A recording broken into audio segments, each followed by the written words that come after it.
Okay, praise God. Greetings. We will commence our time of study today in the book of Genesis. Genesis chapter 38. As we continue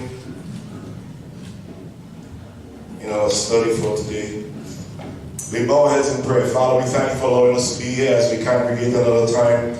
Bless us in our time of study. Bless us with wisdom, knowledge, and understanding. Make yourself known to us. Pray that you feed us with manna from above as we study your words today. We ask these favors in the precious name of your Son, Yeshua. Amen. Praise the Lord. All right, so we are in Genesis chapter 38, and we're going to pick up from verse 11 today, but I think I should just because we want to get some context in what we are dealing with, we'll just read from verse 6, and then we just pick up from verse 11. And Judah, in verse 6, Judah took a wife for all his firstborn, whose name was Tamar. And all Judah's firstborn was wicked in the sight of Yahweh, and Yahweh slew him. And Judah said to Onan, go in unto your brother's wife, and marry her, and rise up seed to your brother. And Onan knew that the seed should not be his, and it came to pass when he went in unto his brother's wife, that he spilled it on the ground, lest that he should give seed to his brother. And the thing which he did displeased Yahweh, therefore he slew him also. So here we see what we're talking about here. Remember in the first verse, Judah, he separated himself from his brothers, and he went and he married to a Canaanite woman. He had 3 sons. And here we see that scripture is telling us that 2 of his sons, Or and Onan, these 2 sons died after being married to Tamar. And now we are picking up in verse 11. And we are seeing that then said Judah to Tamar, his daughter-in-law, remain a widow at your father's house till Shelah, my son, is grown. For he said, lest perhaps he die also, as his brother did. And Tamar went and dwelt in her father's house. So the 3rd son, Shelah, was supposed to be given to Tamar. That's according to Canaanite tradition, according to the tradition of the day. We talked last week about the Levirate marriage, and if one brother passed away without having a seed with his wife, the brother next in line supposed to marry to his sister-in-law so he can raise up seed in his brother's name. And the first son that come from that relationship was supposed to be the dead brother's son. And the thing is, this didn't just apply to the sons or the brothers. It also applied also to the father-in-law. If there was no sons to do it, according to the tradition back in that time, the father-in-law also was supposed to fulfill that position. So here we see that 2 of Judah's sons already died, being married to Tamar. And here we see that Judah is afraid that his 3rd son is going to suffer the same fate. So what he's doing here, he said to Tamar, his daughter-in-law, remain a widow at your father's house till Shelah, my son, is grown. For he said, lest perhaps he die also, as his brother did. And Tamar went and dwelt in her father's house. So Judah, he's thinking that Tamar, she's a black widow. And 2 of his sons already died because they were married to her. And it had to be, she's the one that had the fault. She's the one that causing these deaths to take place in his family. And I guess he is putting the blame on Tamar. And here we see that Tamar, she's not saying anything. She's remaining silent because she, I believe, knew the reason why the 2nd son was killed, but she's not saying anything. She's not saying anything. She don't disclose anything what was taking place, yes, in a relationship. But Pastor, may I say? Yes. Maybe it's not that she's not saying, oh, sorry. Yes. Maybe it's not that she's not saying anything. Right. But remember in those days, a woman's word doesn't count. Right. So it could be that maybe she really just keeps silent. Right. Or maybe she was saying something but nobody listens. You never know. Well, I understand that. But what I'm saying is that she didn't take the opportunity. She didn't say, well, you're putting the blame on me and you are sending me back to my father's house to be a widow and wait until your son is grown. Because in reality, the son that he was trying to protect, he was already grown. He probably was maybe, say 3 years for the most, older than his first brother. Because it seems as though, the way how the texts tell us, it seems as though these sons, they were born very close to each other. So he wasn't that much younger than those two sons that died. And if Judah really wanted us to give her that son, he could have done it at the same time. It wasn't because the boy was too young why he wasn't giving Tamar his son to marry to. He was afraid that his son is going to die also, because he only had 3 sons and 2 of them already died. And he's thinking that if I give her this last son, Shelah, to marry, the same fate is going to happen to him. He's going to die also. But the point I was trying to raise is that I understand what Sister Sherry's saying, that back in that day, women didn't really have a voice, so maybe that's the reason why she didn't speak up. But what I'm saying is that if she wanted, she could have come up and said, well, it's not my fault. It's not my fault why your son died. And what happened, she could have disclosed, because she was involved. She knew exactly what he was doing. And as we said last week, he wasn't just doing this, it wasn't a one-time thing, it was a consistent thing that he was doing. And he was just, as somebody raised the point last week, that what he was doing, he was more or less using her. He only wanted to have sexual intercourse with her, but he don't want to bring forth any seed. So this thing was going on for a certain period of time. So she knew what was happening. But my point is, as I understand what you're saying, that women didn't have a voice back in that time. But it seems as though she decided that she's going to stay silent and she's going to take the blame. Even though she was blamed for the death of these 2 boys, she held her peace and she wasn't saying anything. And another point here we can bring out is that because of the fact that she didn't say anything, you know, when people are in relationship and, you know, even though the relationship goes sour, things didn't work out, it's not a good habit for anybody from that relationship, whether it's the man or the woman, to disclose what was going on in that relationship. And you know, sometimes you'll see where people live together for a certain period of time and they have a separation, they divorce, and then you find that maybe the man might be spilling his guts and he's throwing out all of his wife's dirty laundry, and maybe the woman might be doing the same thing, you know, telling all of the things that was going on in the relationship. And this is not a good thing for anybody to do.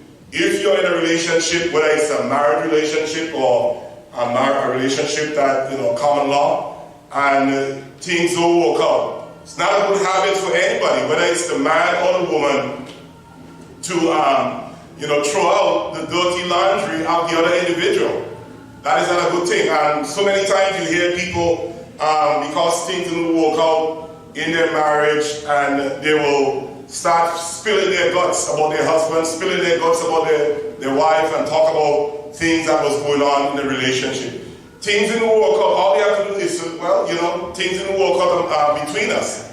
But to go ahead and start, you know, throwing out the person's dirty laundry and you acting as if, well, this person is such a bad person, you know, it's not a good sign. And so many times you see people doing it, and whoever is doing it, I guess it reflects their character.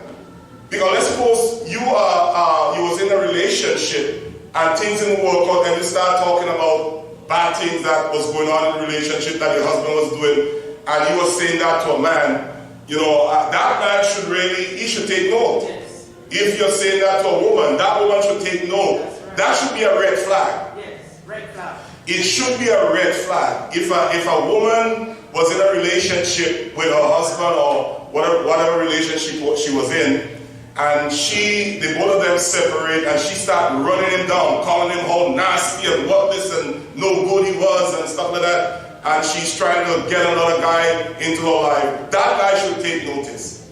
You know, you have to find out what was going on. And if it happened on the other side, and the man started running down the woman, bad-mouthing her and saying how bad she was and spilling all of her dirty laundry out, that woman should take notice. Why? What was going on? You got to try to get the other side. But a lot of times, because of the fact that one person so in a hurry to get into a relationship, they don't even study to say, what was the problem? Why are you bad-mouthing her? Why are you bad-mouthing him? What was so bad about her? What was so bad about him? And you are so hurried, you know, to get into another relationship that you're not even studying to question that individual to find out what is really going on. So here we see that Tamar, we are in Genesis chapter 38. Genesis chapter 38. She didn't spill her guts. She had all of the bad report on her dead husband, the last one, Onan, but she didn't say anything. Her father-in-law, because back in those days, in the case of Judah and Tamar, Judah had the authority. He had the control over Tamar. Even though she's going back to live in her father's house, Judah still had the control over her. He could tell her what to do because she still had a commitment to his family. Because in reality, that the young son of Judah supposed to be married to her. Yes. Can I ask the pastor? Wouldn't she be too old for that boy? I don't think so. That's what I'm saying. That's what I'm saying, that I don't believe that Shelah was a lot older than his first brother. Let's say maybe he was 4 years. He probably was about 4 years older than the first brother that died. I don't think he was a lot older. And as I said before, it wasn't because he was too young to get married. Judah gave us the impression that the boy was too young. If you read the text, he gave us the impression that his son was too young to get married, but it wasn't because he was too young to get married. The reason why is because he was afraid that his son was going to die. By getting married to Tamar, that because he see her as a black widow, he see her as somebody that, you know, as soon as she get a husband just, you know, dying, you know, because of her, and he probably put any blame on her. And what he was doing, as I said before, he was trying to protect his young son from dying. He thought that if he gave her to marry in marriage to his son, his last son, that young son also was going to die. So he was trying to protect him, sorry. So we continue. It says, he told her, and Tamar went and dwelled in her father's house. So she went back, she held her peace, didn't say anything, didn't give any explanation, didn't spill her guts about what was going on in the relationship, and she went back and she dwelled in her father's house. And in verse 12, and in the process of time, the daughter of Shua, Juah's wife, died. So here we see that the daughter of Shua, which was the wife of Judah, her name is not given. And that's the reason why I'm telling you, if you don't follow it closely, you might think that Judah was married to Shua. But Judah's wife's name is not given in the text. The text identifies her as the daughter of Shua. So in the process of time, she died. Judah's wife died. And Judah was comforted and went up onto his sheep shearers to Timnath. He and his friend Hira, the Adullamite. So here we see Judah's wife passed away. His 2 sons already died, and now his wife passed away. And, you know, I just imagine what he probably was going through. He's mourning over his 2 sons. He's mourning over the loss of his wife. And then the scripture said that he was comforted, and he went up to his sheep shearers to Timnah, he and his friend Hira the Adullamite. So he went up to share his sheep, and sharing sheep was a big business back in that time. Maybe, I think it was twice a year, sometimes once a year they would gather, maybe for 2 or 3 weeks, especially if you have a lot of sheep. You'll have to get a lot of men because it was hard work to share these sheep, cut the wool off and to put that away. And then after the sharing of the sheep is finished, they used to have a big celebration. It was like a big party. And these men was drinking, and there were lots of women, ladies, whatever, prostitutes or whoever. They have all this amount of ladies around, and they have a lot of drinking celebration that was going on. So Judah was grieving over his wife, and then he had the sheep sharing thing that was happening. And after that happened, with the sheep sharing thing, there was a lot of drinking and partying and celebration going on. But before we go to that, I just like to touch on this part here where he said, he talked about Judah's friend. Judah had a friend who was an Adullamite. He and his friend Hira the Adullamite. Now, what some commentators are saying here is that the Adullamite, Hira, he is the one that lead Judah astray.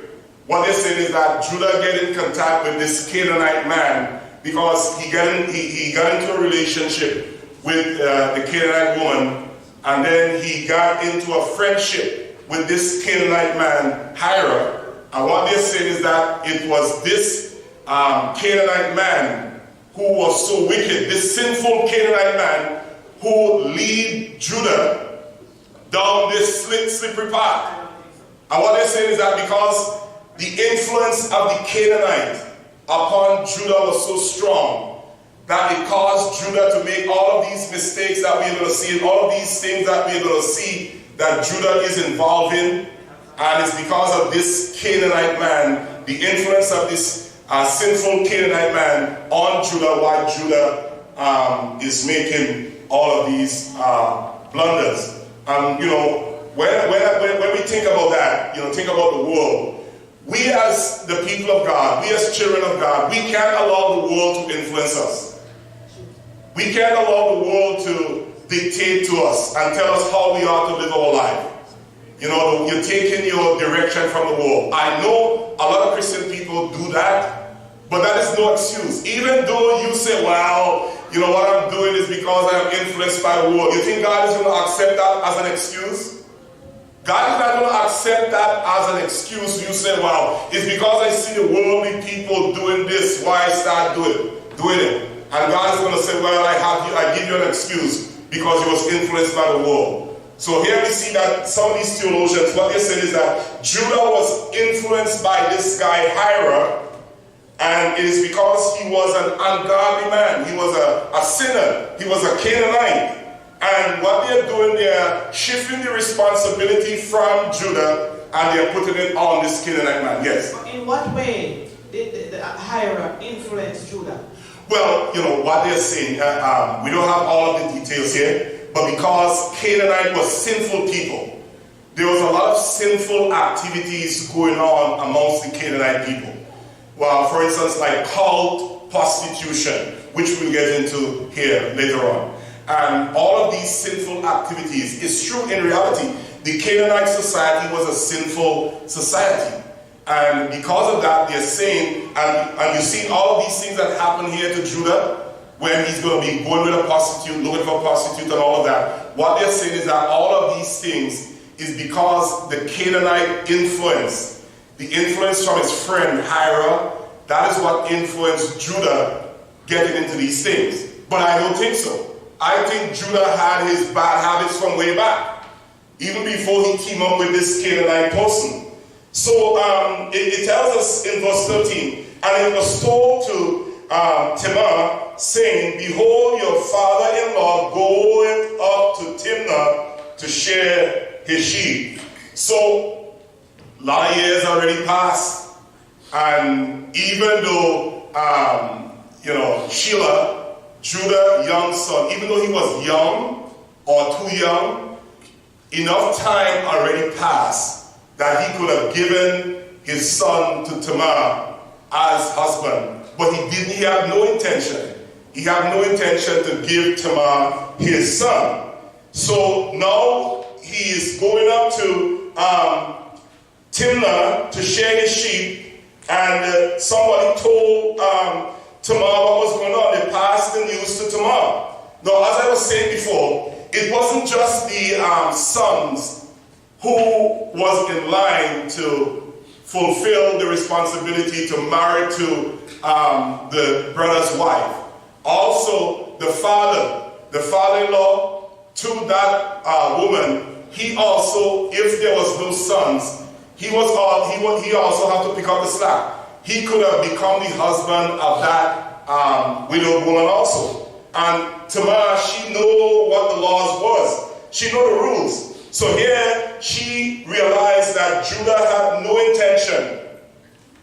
He had no intention to give her his young son, and she was told that he's going up to share sheep. And I believe she already know the way how Judah does conduct himself. I believe that Tamar know that Judah, for lack of a better term, he's a womanizer. He likes to go after other women. And that is the reason why she started planning. Because she know his wife is already there, right? He don't have a wife, and she know the kind of lifestyle that he was living. And as I said before, he don't have no intention to give her the young son.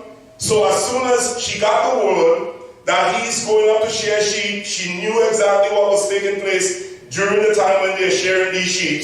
The celebration, the amount of women that was involved, prostitution and all of these kind of things, because the Canaanite community was a community that they have a lot of prostitute. Even in the temples that they have where they go and worship, these people used to have the prostitute in the temple.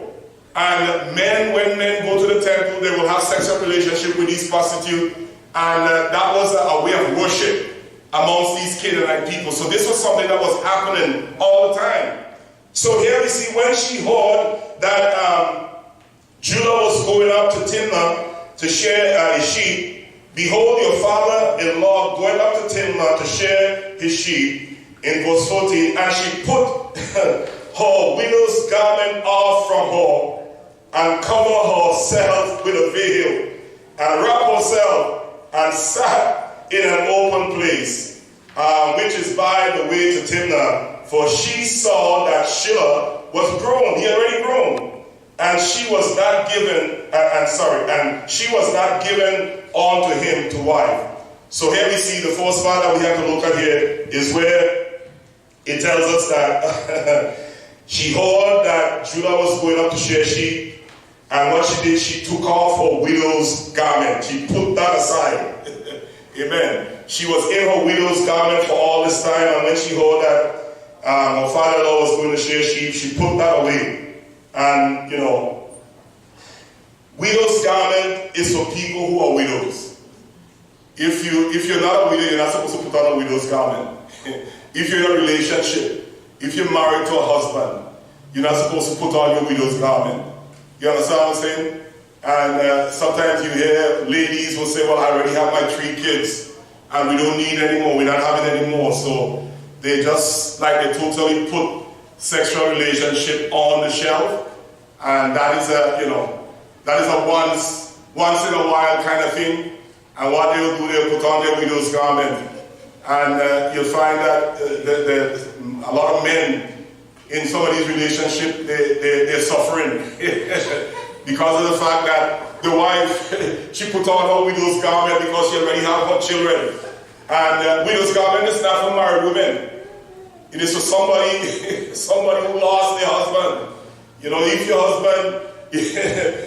husband, he may not be so much alive, it may be, he might have one foot out of an appeal. And you tell yourself that he's not too much alive, but you can't put on that widow's garment. We don't have any problem with men when that is concerned. It doesn't matter how old a man is, We always have this problem where women is concerned. So here we see that Tamar, she took her widow's garment off, and she covered herself with a veil and wrapped herself and sat in an open place, which is by the way to Timnah, for she saw that Shelah was grown, and she was not given on to him to wife. So what she was doing is she dressed herself up like a prostitute. And she dressed herself up, it wasn't like an ordinary prostitute. She dressed herself up like one of the temple prostitutes. And what they say is that this was the way that the temple prostitute used to dress themselves. Because the regular prostitute, it seemed like they used to go without covering their face. And here we see that Tamar is covering her face because she wanted to disguise herself. And I was reading this morning where one interpreter was saying that in the Canaanite society, every woman had was to go to the temple at least once in her lifetime to make herself available as a prostitute. And that was what the society is all about. And that is the reason why the Bible tells that the Canaanite society was a really sinful society. And that is the reason why the Most High God had us to take away the land of Canaan from the Canaanite. Because the Canaanite was really sinful. At one time, the Most High God told Abraham that his children or his descendants will have to go down into Egypt and they'll have to stay for 400 years. Why? Because the iniquity of the Canaanite was not yet full. So God was still giving them a chance to turn and to change their ways. But they didn't change their ways. So here we see that she realized that she's not going to get that young son of Judah to marry to. So she disguised herself as a prostitute. And it tells us in verse 15, when Judah saw her, he thought her to be a harlot because she had covered her face. So Judah, she knew exactly, it seemed as though Tamar knew exactly what was going to happen. And that's why I'm saying, I don't believe that Judah was so innocent as some interpreters are telling us, because she planned this thing, and I believe that she knew the lifestyle of this guy Judah, because that was his daughter-in-law. She knew that after the sheep shearing thing was over, all of these guys was going to be involved with different women, and Judah wasn't going to be an exception. He was going to be involved also. So she's preparing for him. And when Judah saw her, he thought her to be a harlot because she had covered her face, and he turned to her by the way and said, go to, I pray you, let me come in unto you. For he knew not that she was his daughter-in-law. And she said, what will you give me that you may come in unto me? So I know she had her face covered and everything. But don't you think that even though her face was covered, I was going to get to that. Thank you. That's it. Yes. Yes, you're so right. I believe that he was drunk. It is just like what happened between Jacob and Rachel. You remember when Jacob, he got married and he's supposed to get married to Rachel, and then there was a switcheroo where Laban, he replaced Rachel with Leah, and Jacob, he didn't know anything until the next morning. He already went to bed and have, a good time, get up in the morning. When he turned around, he noticed that it wasn't the beautiful Leah that was in, Rachel that was in bed with him. It was Leah. How did that happen? They still wrap up? These days they still wrap up? Whether they used to be wrapped up, yes or no, I don't think they was going to bed wrapping up their face. As you said, it had to be that Judah was drunk. I also believe that in the case of Jacob, when that happened to Jacob was drunk. Because it doesn't matter how dark things is in a room. If you go in your room, your bedroom, and you know the person that you're going in with, and then somebody make a switch, and when you go in there, there's somebody else in the bed with you, you must know that something is wrong. But he was so drunk, and he didn't realize was the same thing that was happening here with Judah. Judah, these guys would lick up, and they finish, do all of this hard work, sharing the sheep, and all of these guys, because as I said, it's the Canaanite society, and prostitution was a big thing in the Canaanite society. Everybody was involved in that. So here he went out and he's looking for a woman, and his daughter-in-law positioned herself in a place where she knew that he's going to come. For he knew not that she was his daughter-in-law, and she said, what will you give me, that he may come in unto me? So what I'm seeing is that this girl, she's a very smart girl. She's not a fool. And he said, I will send you a kid from the flock. How much was a kid really worth? I'm going to send you a kid from the flock. And she said, will you give me a pledge till you send it? So there's a conversation going on here between Judah and his daughter-in-law. I still never recognize But that's what I'm saying. He don't recognize. Maybe it's so long, maybe because it seems as though some years passing, and who knows, he probably never go and look for her at her father-in-law's house, at her father's house. When he sent her back to her father's house, maybe that's the last time he really saw her. But Pastor, sometimes you have some people you haven't seen them for years, and for something click. Yes. Something click, and you say, I know your man. Yes. Or you recognize the voice. You recognize either the voice, or the tone of voice, or the facial expression, or something. But you see, the thing is, I understand all that. The thing is, as we said, he probably was drunk, and he was so liquored up, and then he was in a heat. He was in a hurry to have sexual relationship, because as we just saw, his wife died. He was comforted. It seemed as though there was no other person that probably he get in contact with after the death of his wife. So he was in a hurry, and he wanted to get it on. Let's get it on. So I guess he wasn't really checking for none of these things. And but anyway, all of this that is happening here, all of what is going on here, what they're saying is that the blame, they put some of the blame, or most of the blame, on this Canaanite friend of Judah. And they're saying it was the Canaanite that really get him into these things, that he was influenced by the Canaanite. And they're acting as if Judah didn't have any responsibility. But Judah was fully responsible. She said, what will you give me that ye may come in unto me? And he said, I will send you a kid from the flock. And she said, will you give me a pledge till you send it? This is a smart girl. She wanted a pledge.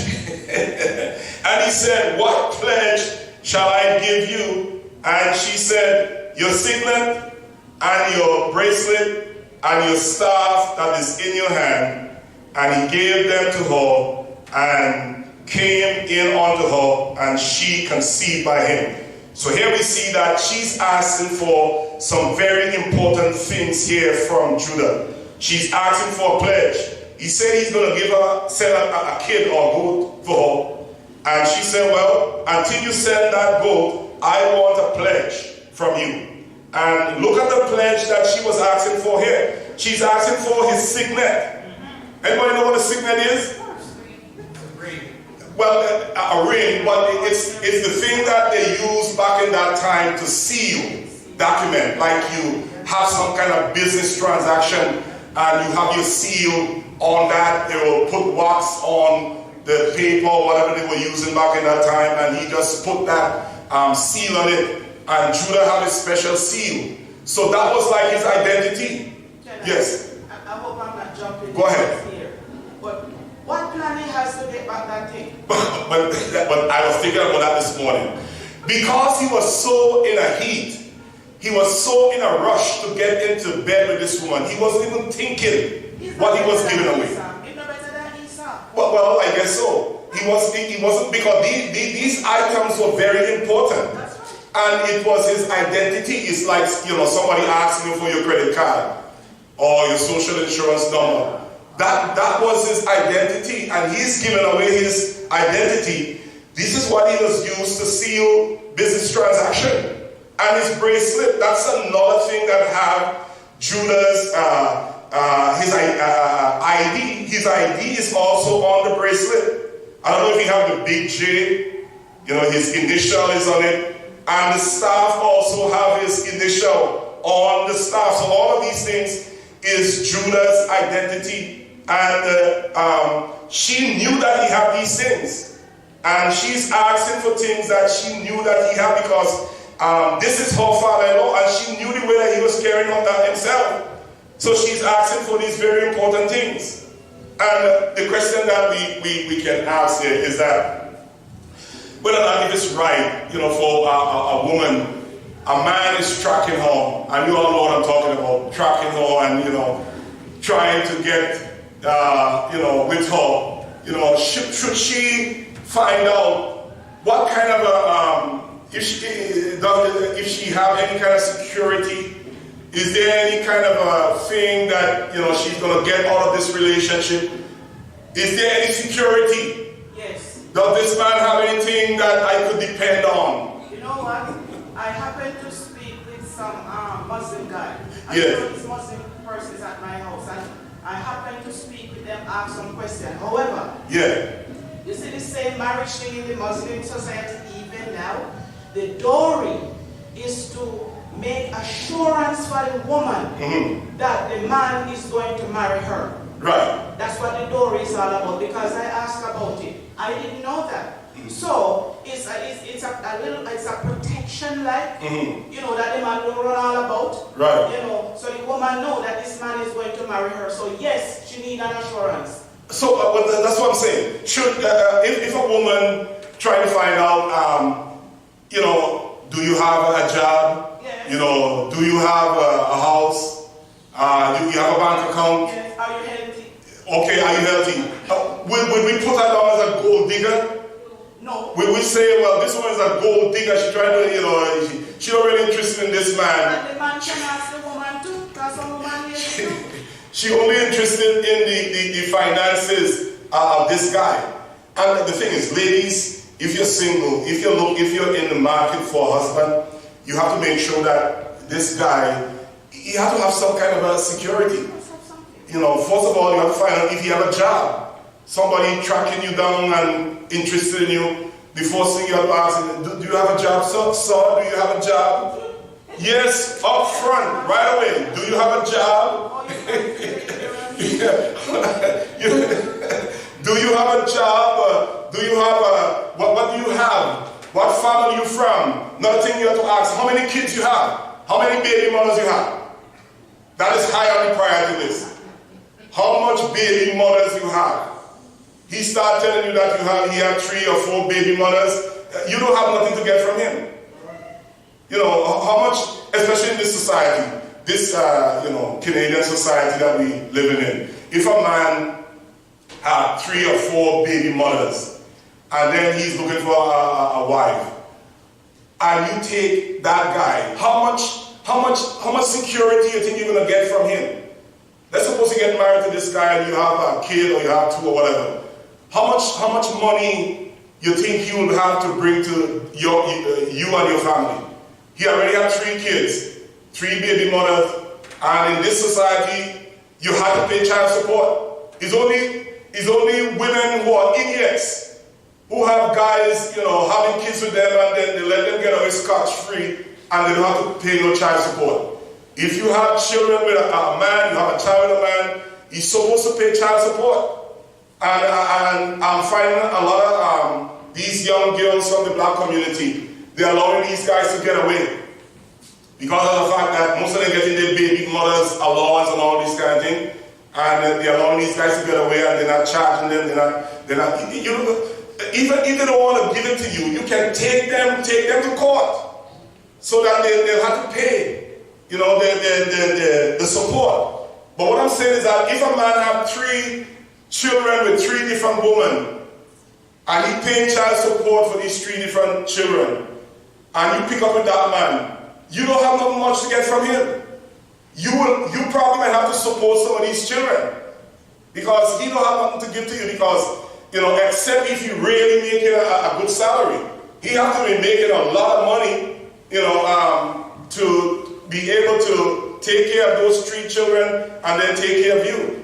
You know, I work with guys, some guys have 3 children, 3, 4 baby mothers, and sometimes I'm listening to them, and these guys, you know, sometimes when you check it up, maybe $1,500 coming out of their paycheck. You don't have much. You don't have much remaining. They have to pay their rent, they have to buy gas, you know, and if you have a woman again to take care of, what are you going to give to her? So it's very important that you find out how many baby mothers this guy have.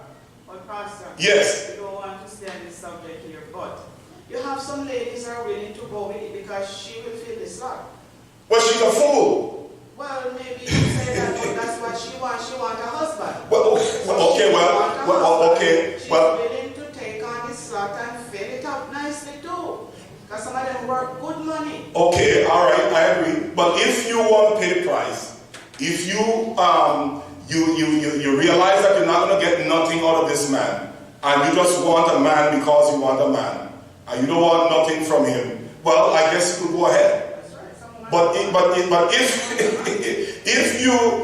you don't can't really look after those kids that you're going to have with him all by yourself, you're just putting a noose around your neck. You're going to choke yourself.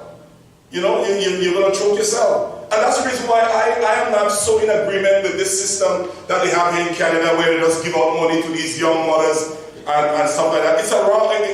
It's what they're doing here in Canada, just giving out money to women that become pregnant and just take care of them, put them in house and pay their rent and give them mother's allowance and stuff like that. That is not. I don't support that. I don't support that. If you're going to make children, you're supposed to have a father.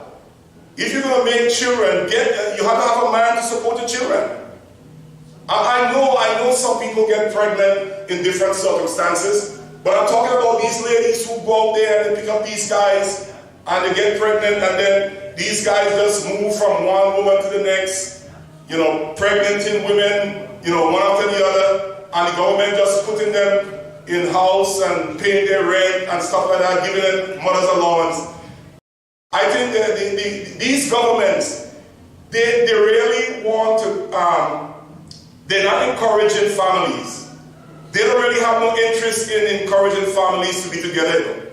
The more they can have these ladies living by themselves and having them living in a house by themselves, and they don't have no man to father their kids and no man in the house, and then they encouraging these things, and then they will still turn back and start putting the blame on, you know, the black community and say that we are not family oriented and say that we don't know how to live with families. But the government is encouraging it, and that is something that, you know, we have to look at. Amen. So, all right. Okay, where we are now. Time for us to close up. What verse we are? 15. And when Judah saw her, he taught her to be a harlot. We passed there already because she had covered her face, and he turned into her by the way and said, "Go to, I pray you, let me come in unto you." For he knew not that she was his daughter-in-law. And she said, "What will you give me that ye may come in unto me?" She want some security. She don't just want to hear that you're going to send me a kid. Promises, not going to do it. Amen. She needs something that she can hold on to. And in verse 17, and he said, "I will send you a kid from the flock." And she said, "Will you give me a pledge?" Till you said it, "I want a pledge. I want something I can hold on to." She's a very smart girl. And he said, "What pledge shall I give you?" And she said, "Your signet." This is his identity, his bracelet, a part of his identity, and also his staff. Interpreters believe that on that staff, he probably had the big J. You know, he had his initial on that staff, so everybody know who that staff belonged to. That is in your hand. Why did he go there without having money in his pocket? And he gave them to her, and came in unto her, and she conceived by him. So, you know, all of that transaction took place in verse 19. And she arose and went away and laid by her veil from her, and put on the garment of her widowhood. She went back to her father's house and she go back into her widow's garment, and she was there waiting. But the question that I'm asking, why didn't she make a play at the young son of Judah? Judah's son, Judah was supposed to give her his young son as a husband. She didn't go after Sheila, but she went after Judah. Why? Why didn't she go after Sheila? Why didn't she try to get Sheila? She had what? Father had more to offer. Okay, that could be one. But the thing is, it would have been illegal. She couldn't go after Sheila unless Judah gave his permission. Judah had control over her as a widow, and he had control over his son. So until Judah made up his mind and say, well, you can have my son, she couldn't do anything. But then, if she go after Judah, and Judah make the decision to go in with her, then she's in the clear. She's in the clear. So that's the reason why she couldn't go after the young son. She went after Judah, and she set this trap for Judah, and she arose and went away and laid by her veil from her and put on her garment of widowhood. And Judah sent the kid by the hand of his friend, the Adullamite. So here they say again what they're saying. Every time you see this guy, the Adullamite coming up, Judah using him to do this, and he influencing Judah, and it's him who influenced Judah to go with this prostitute woman, and here he's the one that carried the kid. But what is happening here is that this guy is just like a servant. He's a friend, but he's doing the bidding of Judah. Whatever Judah tells him to do, I don't think he's telling Judah what to do. Judah wants to do something, and he's using his friend Hira to do it. But I don't believe that it is because Hira had so much influence over Judah why these things are happening. So he sent the Adullamite to receive the pledge from the woman's hand, but he found her not. So Judah, he decided, well, he's going to send back for his stuff. He sent in the kid, sent in the payment that he promised her, and he wanted his friend to go back. You notice he's not going himself. He's sending his friend, using somebody else to do his dirty work. And it tells us in verse 21, then he asked the men of that place, saying, where is the harlot that was openly by the wayside? And they said, there was no harlot in this place. So what he's saying, he's asking for the temple prostitute that was in that place looking for customers. And they said that there was no temple prostitute here. And he returned to Judah and said, I cannot find her. And also the men of the place said that there was no harlot in this place. Judah, you're going crazy, man. You sure? Are you sure that you was involved with this person that you're talking about? Because the people who live in there said that there's no temple prostitute in that place. In verse 23, and Judah said, let her take it to her, lest we be shamed. Behold, I sent this kid, and you have not found her. So what Judah is saying, we don't want to make a big scene. Can't go to the police officers, can't go to the leaders of the city to put out, some kind of search to find this woman, because this is going to bring shame on me. And another thing that some interpreters are saying here, when Judah talk about bringing shame, they're saying that Judah, because he went out and he probably talked about the good time that he had with that girl, and he portrayed himself to be such a big man, and then they went out to look for the girl, and then there is no girl. So what he's saying, he don't want anybody to say, well, I big up myself to be so much a big man, and then there is no woman that I really was with. So what he said is that I don't want this thing to become a scandal, because people might say, well, I'm saying that I went with this woman and there's no woman to be found. So what he said is that just leave it like that, cover it up, leave it like that. Let her take all of these identity that she have from me, all of these identification items that she have from me. I'm going to go out, I'm going to get more, another signet, I'm going to get another staff, I'm going to get another bracelet and stuff like that. Let her go with it, and everything is going to be okay. And in verse 24, and it came to pass about 3 months. So the 4th month passed. We're going to have to close. 4th month passed and Judah didn't hear anything. Say, okay, man, let me be clear. Things are working out. 2nd month passed and nothing. Then the 3rd month, after the 3rd month, that it was told to Judah, saying, Tamar, your daughter-in-law, had played the harlot, and also, behold, she is with child by whoredom or adultery. And Judah said, bring her forth and let her be born. See how it is? Anytime, when I do something wrong, I'm putting that myself. When I do anything wrong, it don't look so bad, you know. When I cut somebody off on the road, I drive on the 401 and I cut somebody off on the road, it don't look so bad. No, that's nothing, man. It's just me just cut somebody off. But when somebody cut me off, you know, it's the most evil thing that person could do. But when I cut somebody off, it's not that evil. Just a little thing. And the same thing with all of us. When you do something that is wrong, it's just a little thing. Oh man, it's just a little mistake, you know. But somebody else going to do that same thing. It becomes so big and you blow it up. You know, your wife make a mistake, she do something, you blow it up and you get so excited and you're angry about her. But you do the worst thing. Honey, we're crying about, we're talking about. It's just something, you know, I just made a little mistake and everything is so small. And that is how Judah is seeing it here. Judah went out there and he did all of those,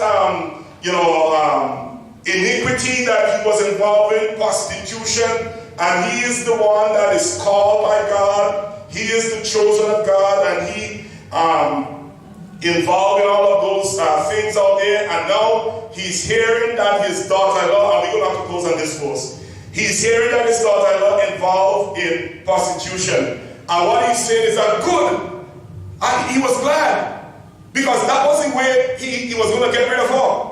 Because he didn't want to give his son to Tamar. So what he's saying, thank you, Yahweh, thank you, Most High God. You know, you answer my prayer. You know, this woman, I know she would have done that. And this is what I was waiting for. This is what Judah was waiting for this woman to make a mistake. And he was celebrating. And you notice what he was doing here? He said, I'm going to give her the stiffest punishment.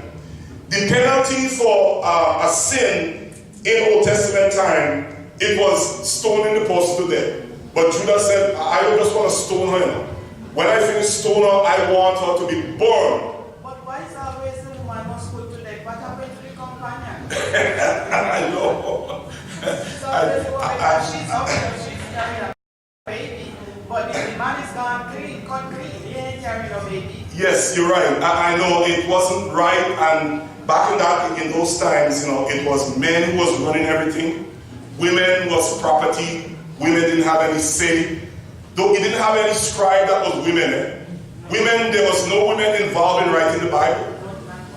No, I know it sounds hard when they say these things, but it was men. You know, anything to portray the image of a man. Anything to portray the image of a man, like when you're looking at painting or any kind of a sculpture that they have out there to portray the image of a man. It was done by men. The only kind of thing they used to have women doing is like making pottery and these kind of things. But all the different images that portray the image of a man, they don't have no women doing these things. So it was men who was really making the decisions. That's why I love Jesus, you know, Pastor. All right. I love him, man. Amen. Okay. All right, we're going to have to close there. Somebody have the mic. Could you ask God's blessing as we close? Praise the Lord.